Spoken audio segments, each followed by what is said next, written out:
University మంచి భవిష్యత్తు కోసం తెలుగు విద్యార్థులు ఇష్టపడే యూనివర్సిటీ. కాల్ 9059052378 9059052379.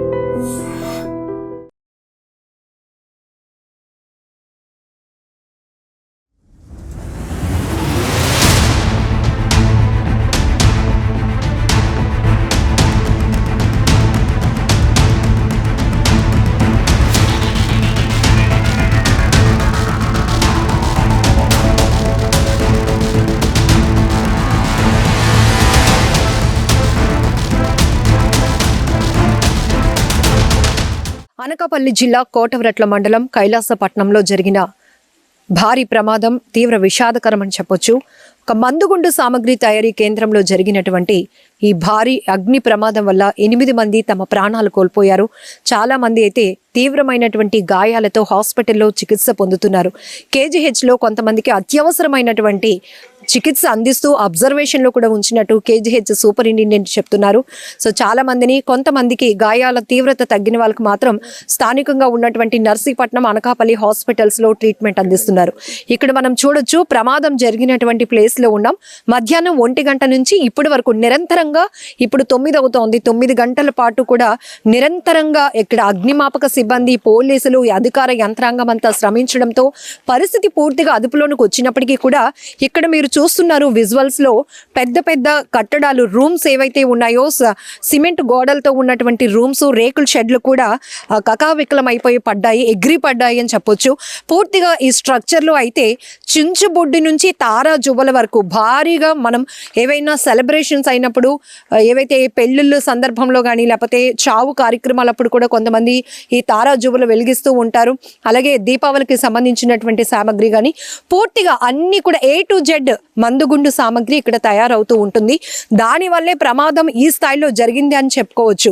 అయితే ప్రమాదం జరిగినటువంటి స్థలాన్ని ఐడెంటిఫై చేసినప్పటికీ కూడా ఆ సరౌండింగ్ లో ఎక్కడ కూడా పవర్ కి సంబంధించి ఏమీ లేవు కాబట్టి ఇది షార్ట్ సర్క్యూట్ అయితే, షార్ట్ సర్క్యూట్ వల్ల జరిగిన ప్రమాదంగా అయితే మాత్రం 100% అనుకోవడానికి లేదు. కేవలం వీళ్ళేదో మందుగుండు సామాగ్రి తయారు చేస్తున్నప్పుడు ఒక చిన్న ఫైర్ నుంచి ఈ ప్రమాదం అలా పెద్దగా చేరిందనుకోవాలి.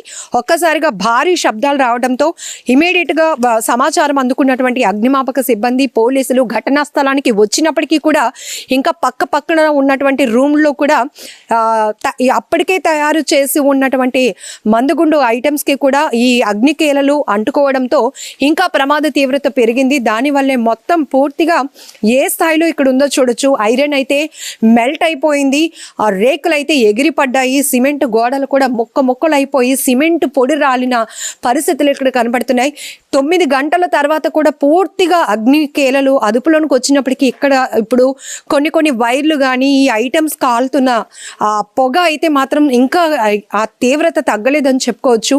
బట్ ఇదే స్థలంలో ప్రతిరోజు వాళ్ళ డైలీ లైఫ్లో చేసే ఒక పని, కూలీలుగా వచ్చిన వాళ్ళు ఇక్కడ మందుగుండు సామాగ్రి తయారీలో ఉంటారు. అలాంటిది ఈ ప్లేస్లోనే మా ప్రాణాలు పోతాయని పాపం వాళ్ళు ఎప్పుడు ఊహించి ఉండరు. ప్రమాదం మరి ఎలా జరిగిందో తెలియదు కానీ ప్రస్తుతం ఇదే ప్రమాదంలో ఈ మందుగుండు సామాగ్రి తయారీ కేంద్రానికి సంబంధించిన ఓనర్ జానకిరామ్ కూడా తీవ్రంగా గాయపడ్డారు. ఆయన కూడా కేజీహెచ్లో ట్రీట్మెంట్లో ఉన్నారు, అబ్జర్వేషన్లో ఉన్నట్లు కూడా తెలుస్తోంది.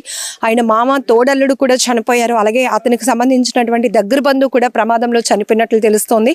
మరొక వైపు ఇదే ప్రాంతానికి చెందినటువంటి 4 ఈ 8 మంది మృతుల్లో కూడా వాళ్ళు ఉండటం చాలా బాధాకరం. ఒక్కసారిగా ఈ ప్రాంతం అంతా తీవ్రమైనటువంటి విషాద ఛాయలు అలముకున్నాయని చెప్పొచ్చు. నివాస ప్రాంతాలకు దూరంగానే ఇలాంటి మందుగుండు సామాగ్రి తయారీ కేంద్రాలకు పర్మిషన్స్ ఇస్తారు కాబట్టి ప్రమాద స్థాయి తగ్గినప్పటికీ కూడా చుట్టుపక్కల ఉన్నటువంటి, అంటే దూరంలో ఒక 5 కిలోమీటర్లు 2-3 కిలోమీటర్ల దూరంలో ఉన్న వాళ్ళకి కూడా ఈ ప్రమాద తీవ్రత కనిపెట్టగలిగారు. అంటే ఆ స్మెల్ కావచ్చు, లేకపోతే ఎందుకంటే ఇక్కడ పవర్ఫుల్ మందుగుండు సామాగ్రిలు తయారవుతూ ఉంటాయి కాబట్టి దానికి ఉపయోగించేటటువంటి కెమికల్స్, రసాయనాలు ఏవైతే ఉంటాయో దాని ఎఫెక్ట్ మాత్రం చాలా తీవ్రంగా ఉంది.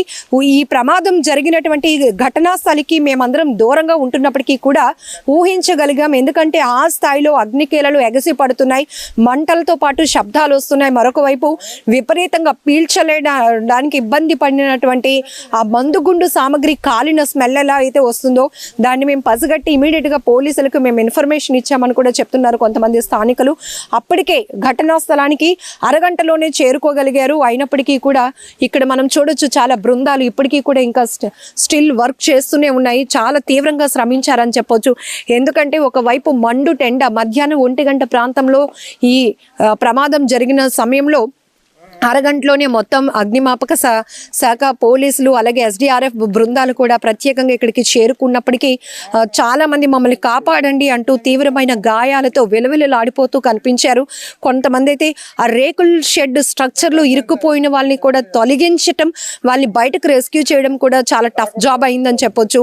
ప్రస్తుతానికైతే KGHలో చాలా మంది చికిత్స పొందుతున్నారు. ప్రభుత్వ ఆసుపత్రి లోకల్గా ఉన్న నర్సీపట్నం ఏరియా హాస్పిటల్లో కూడా కొంతమంది ట్రీట్మెంట్ తీసుకుంటున్నారు.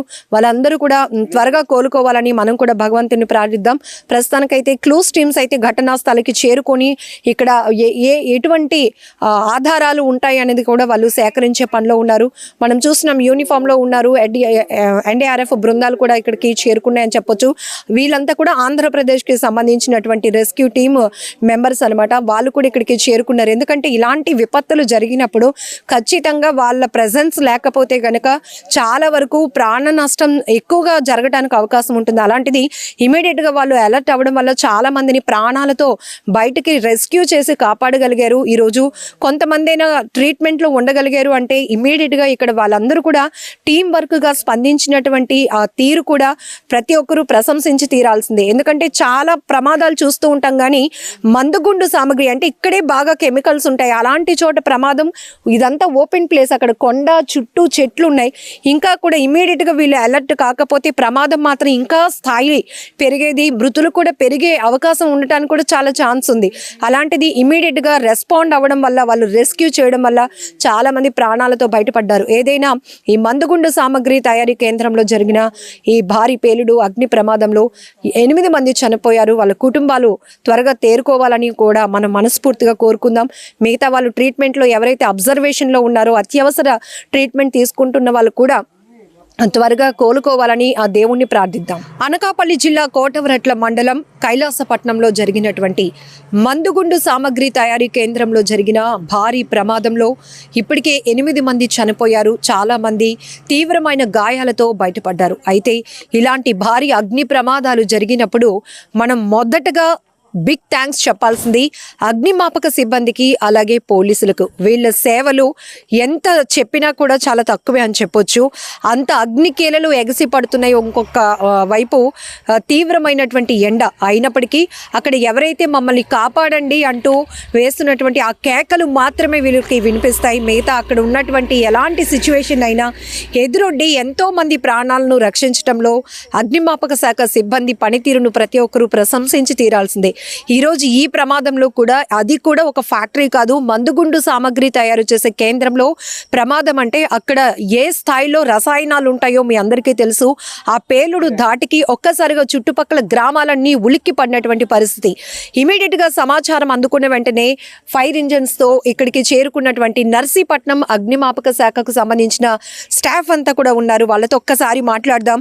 ఇక్కడ మనం ప్రత్యక్షంగా మంటలు అదుపులోనికి వచ్చినప్పుడు సంఘటనా స్థలానికి వెళ్ళి ఆ ఘటన చూసినప్పుడు ఒక సిచ్యువేషన్, కానీ ప్రమాదం మొదలైన దగ్గర నుంచి దాన్ని పూర్తి కంట్రోల్ చేసే వరకు కూడా వీళ్ళు ఎంతగా శ్రమిస్తారో ఒక్కసారి వాళ్ళ మాటల్లోనే విందాం. స్వామి గారు, ఇక్కడికి మీరు వచ్చినప్పటికి సిచ్యువేషన్ ఎట్లా ఉందండి? మాకు కాలు 1 గంటకు వచ్చింది. కాలు వచ్చి ఇమ్మీడియట్గా వచ్చిన వెంటనే స్పాట్లోకి వచ్చాం. స్పాట్కి వచ్చిన తర్వాత ఇక్కడ పరిస్థితి చూసి నక్కపల్లి, యలమంచిలి అలాగే మా అధికారులు కూడా తెలియపరిచాం. వెంటనే వచ్చి స్పాట్లో పనిచేసి జరిగింది. 8 మంది చనిపోయారు. మిగతా కూడా మీ రాబడికి ఇంకా పేలుతున్నాయండి, ఇంకా పేలుతున్నాయి. కానీ మేము అలాగే వదిలేసుకొని పని చేసుకుని వాటర్ మొత్తం కొంత కూల్చేసి అలాగే యలమంచిలి, నక్కపల్లి తెలియపరిచాం. మొత్తం పూర్తి కంట్రోల్ అయిపోయింది. మొత్తం ఎన్ని ఫైర్ ఇంజన్స్ వచ్చాయి? ఎంతమంది స్టాఫ్ ఓన్లీ అగ్నిమాపక శాఖ నుంచి పాల్గొన్నారు? అగ్నిమాపక శాఖ మూడు వెహికల్స్ వచ్చాయమ్మా. నర్సీపట్నం, యలమంచిలి నక్కపల్లి సుమారు మొత్తం 22 మంది వచ్చాము అందరమే. మా అధికారులు, మా డిఎఫ్ఓ గారు, ఆర్ఎఫ్ఓ గారు, అలా మా స్టాఫ్ అంతా వచ్చి దగ్గర అన్ని పనిచేసి అంత క్లియర్ చేసాము. మీకు ఎన్ని గంటలప్పుడు ఇన్ఫర్మేషన్ వచ్చింది? మీరు వచ్చినప్పటికీ ప్రమాద స్థాయి ఎలా ఉంది? అక్కడ ఉన్నటువంటి సిచ్యువేషన్, అప్పటికే స్పాట్లో 6 చనిపోయి ఉన్నారు, ఇంకొక 2 తర్వాత చనిపోయారు, చాలా మంది తీవ్రమైన గాయాలు, దానికి తోడు తీవ్రంగా ఎండ ఒకటి. ఎట్లా ఉంది అసలు సిచ్యువేషన్? మీ రాబడి తీవ్రమైన మొత్తం ఫైర్ ఉందమ్మా. ఫైర్ ఉన్న తర్వాత మేము ఏం చేసామంటే ఈ ఊజి పేలుతున్నాయి, ఈ జువ్వలు పేలుతున్నాయమ్మా. జువ్వ పేలుతుంటే మా మీద పడుతున్నాయి. కానీ మా సిబ్బంది మేము కూడా అలా ప్రాణాలు తెగించి మేము అంతా చేసామమ్మా. ఇమ్మీడియట్గా మా బండి మళ్ళీ చాలకపోతే యలమంచిలి నక్కపల్లి మళ్ళీ వెహికల్స్ 8 అవర్స్ పెట్టాము కంట్రోల్ చేయడానికి. మొత్తం ప్రెజెంట్ క్లియర్లో ఉందమ్మా. లోకరాజు గారు, ఎన్ని గంటలు టైం పట్టింది? ఎంత సేపటి నుంచి మీరు శ్రమిస్తూనే ఉన్నారు? 1:30కి రీచ్ అవడం జరిగింది మేడం. 1:30 నుంచి ప్రజెంట్ ఇప్పటి వరకు వర్క్ చేస్తూనే ఉన్నాం మేడం. స్టిల్ ఇప్పుడు ఎంత అవుతుంది టైం? అంటే జనాలకి కూడా చెప్పాలి, 8 అవుతుంది. దాదాపు 8 అవర్స్ నుంచి కంటిన్యూస్లీ నడుస్తాం ప్రాసెస్ అనేది.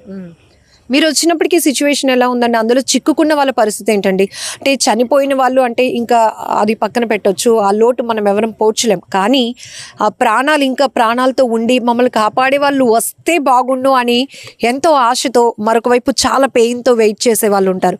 వాళ్ళని చూసినప్పుడు ఫస్ట్ మీకు ఏమనిపిస్తుంది? ఇబ్బందుల్లో ఉన్న వాళ్ళు మొదటి మనం ప్రాణ జంతువులు కానీ మనుషులు కానీ ముందు ప్రాణాలు రక్షిస్తాం మేడం. ఆ ప్రాణాలు రక్షించి తర్వాత ఎవరైతే వాళ్ళని సేఫ్ ప్లేస్కి అంబులెన్స్కి కానీ తీసుకొచ్చి మనం సేఫ్ ప్లేస్ హాస్పిటల్కి చేరుస్తాము. ఈ లోపల ఆ ప్రమాదం ఇక్కడ చూసేసరికి ప్రమాదం ఎక్కువగా ఉంది, తీవ్ర ప్రమాదం. కొంతమంది షేవ్ చేస్తూ కొంతమంది మంటలను అదుపు చేయడం జరిగింది మేడం.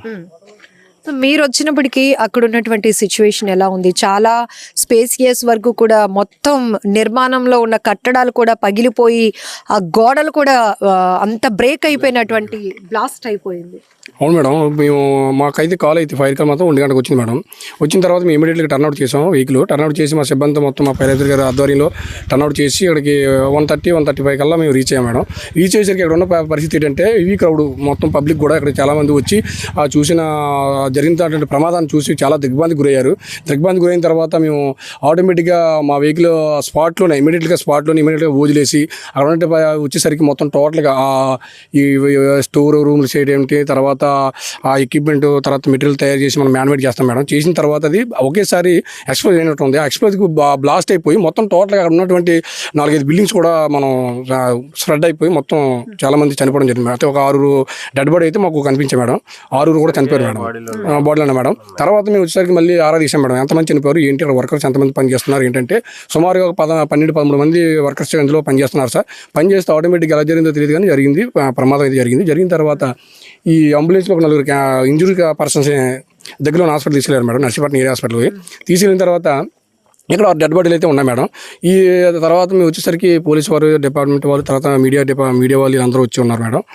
పరిస్థితిని అదుపులో తీసుకున్నాం మేడం. మేము తర్వాత మా ఐఆర్ ఆఫీసర్లకి ఫోన్ చేయడం, వాళ్ళు ఇమీడియట్గా వచ్చి స్పందించడం, తర్వాత మేము కూడా చాలా వరకు ఇంచుమించు 8 అవర్స్ ఇప్పటి వరకు కూడా మేము స్టిల్ టైం వరకు కూడా చాలా కష్టపడ్డాం మేడం. మాతో పాటు మా పోలీస్ డిపార్ట్మెంట్ వారు ఎవరు సహకరించి మేము వాళ్ళు కూడా సమన్వయంతో పనిచేసి ఇంతవరకు కంట్రోల్ చేసాం మేడం. ఇప్పుడు వరకు కంట్రోల్ చేసాం. చాలా వరకు ఫార్మా కంపెనీస్లో కానీ, పరిశ్రమల్లో, కార్పొరేట్ హాస్పిటల్స్లో, లేకపోతే అపార్ట్మెంట్ కల్చర్లో షార్ట్ సర్క్యూట్ వల్ల ఇలా మనం కొన్ని ప్రమాదాలు చూస్తాం. కానీ ఇక్కడే పేలుడు సంబంధించినటువంటి సామగ్రి, దాంట్లో పెద్ద బ్లాస్ట్ జరిగింది.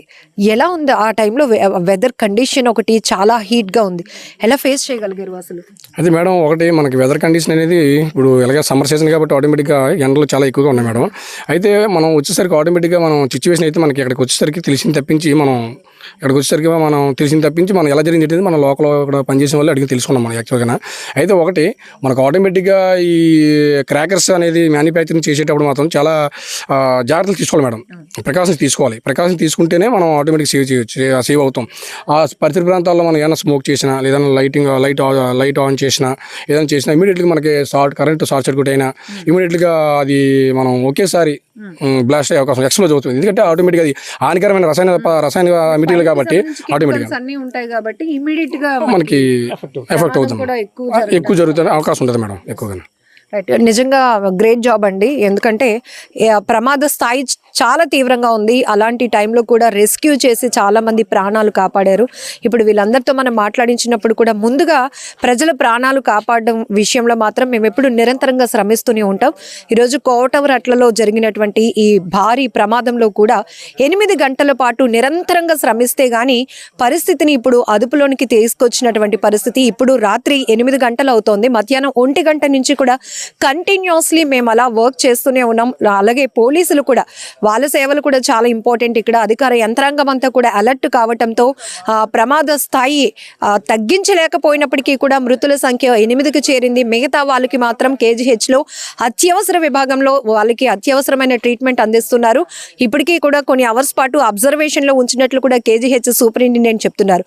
ఏమైనా ప్రస్తుతం చికిత్సలో ఉన్న వాళ్ళందరూ కూడా త్వరగా కోలుకోవాలని మనం అందరం కోరుకుందాం. పాపం ఇది ఆల్రెడీ ఇక్కడ వర్క్ చేస్తున్న వాళ్ళ ఎవరిదో క్యాప్, పౌచ్లు అన్నీ ఎగిరి పడ్డాయి. ఇందులో కూడా చాలా సామాన్లు ఉన్నాయి. బైబిల్ చూడొచ్చు. ఇవన్నీ కూడా మనం చాలా ఐటమ్స్ కూడా పాపం కొంతమంది అయితే ఇక్కడే మందులు వేసుకునే వాళ్ళు కూడా ఉంటారు. అలాంటి వాళ్ళు మెడిసిన్స్ కూడా ఇక్కడ మనకు కనపడుతున్నాయి. చాలా ఎండ్ ఉంటుంది కాబట్టి ఇక్కడ చిన్న మినీ ఫ్యాన్ కూడా మనం చూడొచ్చు. అండ్ వాటర్ బాటిల్స్ వాళ్ళు డ్రింకింగ్కి ఉపయోగించడానికి వాటర్ టిన్స్తో తీసుకొచ్చి పాపం వాటర్ బాటిల్స్ టిన్స్ కూడా మనం చూడొచ్చు. ఇక్కడికి వచ్చిన తర్వాత ఇవన్నీ చూస్తుంటే చాలా గుండెలు వణుకుపోతున్నాయి. పాపం ఇంకా ప్రమాదంలో పిల్లలు ఎవరు లేకపోవడం చాలా లక్కీ అని చెప్పొచ్చు. ఎందుకంటే కొన్ని చోట్ల అయితే ఇక్కడ పనిచేసేటటువంటి కార్మికుల్లో పిల్లలు కూడా ఉంటే కూడా వాళ్ళ ఇంటి దగ్గర ఎవరు చూసే వాళ్ళు ఉండక తీసుకొచ్చి ఇక్కడే పనిచేసే వాళ్ళని కూడా చూస్తూ ఉంటాం. అక్కడ చూడండి, ఆ పై దూలానికి ఒక శారీ కూడా హ్యాంగ్ చేసింది. ఆ పక్కన చిన్న ఫ్యాన్ కాస్త ఆ వేడికి మెల్ట్ అయిపోయి వంగిపోయింది. ఇవన్నీ కూడా పాపం ఇక్కడ ఉండడానికి అనుకుంటా అదొక టిఫిన్ బాక్స్ కూడా మనం చూడొచ్చు. పాపం ఏవో తినడానికో దేనికో వాళ్ళు తెచ్చి ఉంటాయి. అలాంటివి కూడా పూర్తిగా కాలిపోయినటువంటి పరిస్థితి. ఇది కాట్ కాసేపు రెస్ట్ తీసుకోవడానికో ఏదో అనుకుంటా. పూర్తిగా అది మెల్ట్ అయిపోయింది, వంగిపోయింది. ఈ రేకులన్నీ కూడా కరిగిపోయినట్టు అయిపోయాయి. ఎక్స్పర్ట్ లైటింగ్ కోసం ఉపయోగించినటువంటి సామాగ్రి కానీ పూర్తిగా మనుషులు ప్రాణాలే ఎగిరిపడ్డారు. మనుషులు అంటే ఇక ప్రమాదం ఎలా జరిగిందో కూడా మనం ఊహించుకోవడానికి చాలా భయం వేస్తోంది. మరి ఎలాంటి సేఫ్టీ ప్రికాషన్స్ ఇక్కడ ఉన్నాయే లేవి అనేది పూర్తిగా ఇన్వెస్టిగేషన్లో తేలాల్సినటువంటి అంశం. అయితే ఊరికి చాలా చివారన ఉంది కాబట్టి కొండవాళ్ళు ప్రాంతానికి ఆనుకొని ఉండడం వల్ల కాస్త ప్రమాద తీవ్రత అయితే తగ్గింది. ఇవన్నీ చూడొచ్చు. అక్కడెక్కడి నుంచో పూర్తిగా ఇవన్నీ కూడా రేకులు ఇలా ఎగిరి పడ్డాయన్నమాట. కోటవరట్ల మండలం కైలాసపురం గ్రామం పరిధిలో ఉన్న శ్రీ విజయలక్ష్మి గణేష్ ఫైర్ వర్క్స్ అని చెప్పేసి ఇక్కడ 2012 నుంచి కూడా ఒక క్రాకర్స్ మ్యానుఫ్యాక్చరింగ్ యూనిట్ ఒకటి నడుస్తుంది. దీంట్లో రీసెంట్గా 2021 నుంచి 2026 వరకు కూడా దీనికి పర్మిషన్స్ అవన్నీ కూడా ఉన్నాయి. ఈరోజు అరౌండ్ 12:45 సమయంలోన ఒక ఈ సంఘటన జరిగింది. ఈ ఫైర్ మ్యానుఫ్యాక్చరింగ్ యూనిట్ దగ్గర బ్లాస్టింగ్ జరగడంతో టోటల్గా ఒక 8 మెంబర్స్ వరకు చనిపోవడం, ఇంకొక 8 మెంబర్స్ వరకు గాయపడి KGHను నర్సీపట్నం హాస్పిటల్లో ఉండడం అనేది జరిగింది. దీని మీద దర్యాప్తు అంతా కూడా కొనసాగుతుంది. ఫోరెన్సిక్ సైన్స్ వాళ్ళు, తర్వాత క్లూస్ టీమ్ వాళ్ళు ఇలాగంతా కూడా వచ్చి సరైన ఆధారాన్ని కూడా కలెక్ట్ చేస్తున్నారు. 8 మంది 8 మెంబర్స్ చనిపోయారు. ఇంకా 8 మెంబర్స్ హాస్పిటల్లో ఉన్నారు. అది ఈ యాక్చువల్గా వీళ్ళంతా కూడాను పర్మిషన్ ఉన్న యూనిట్ ఇదంతా కూడాను ఇక్కడైతే ఏదైతే ఈ జువ్వలకు సంబంధించి ఫిల్ చేస్తున్నారో అక్కడ ఏదైనా స్పార్క్ ఉండి ఇది జరగడానికి అవకాశం ఉంటుందని చెప్పి అనుకుంటున్నారు అంతే. రైట్. మృతులమ్మ అందరూ కూడా అరౌండ్ 40 ఇయర్స్ వాళ్ళంతా మ్యాక్సిమం అంతా కూడా ఉన్నారు. అరౌండ్ 40 ఇయర్స్ అంతా కూడా శతగాత్రులు కూడా ఇంచుమించు అంతే ఉన్నారు. ఎవరికి 60 ఇయర్స్ ఉన్నాయి తప్పితే అందరూ కూడా అరౌండ్ 40. అందరూ కూడా కైలాసపట్నం ఈ విలేజర్స్ చుట్టుపక్కల వాళ్ళు. ఒక సామర్లు కూడా చెందినటువంటి ఒక లేడీ ఒకరు చనిపోయారు. ఆ ఇంజూర్డ్ కూడా ఆమె భర్త ఎవరో ఒకరు ఉన్నారు. ఆయన ఎవరైతే రిజిస్టర్డ్ ఓనర్ ఉన్నారో పెరెడ్డి పున్నయ్య అనుకుంటానని పేరు, అతను కూడా చనిపోయినారు. ఆయన కూడా చనిపోయినారు. జానకిరామ్ గారు కాదు, మరి రికార్డెడ్ ఓనరు అప్పిరెడ్డి పున్నయ్యమ్మ, ఆయన కూడా చనిపోయినారు. రైట్. జానకిరామ్ గారు కూడా ఆయన తోడలు కోవర్కరు, అతను కూడా ముద్దాయిగా మనం ఇందులో యాడ్ చేయడం జరిగింది.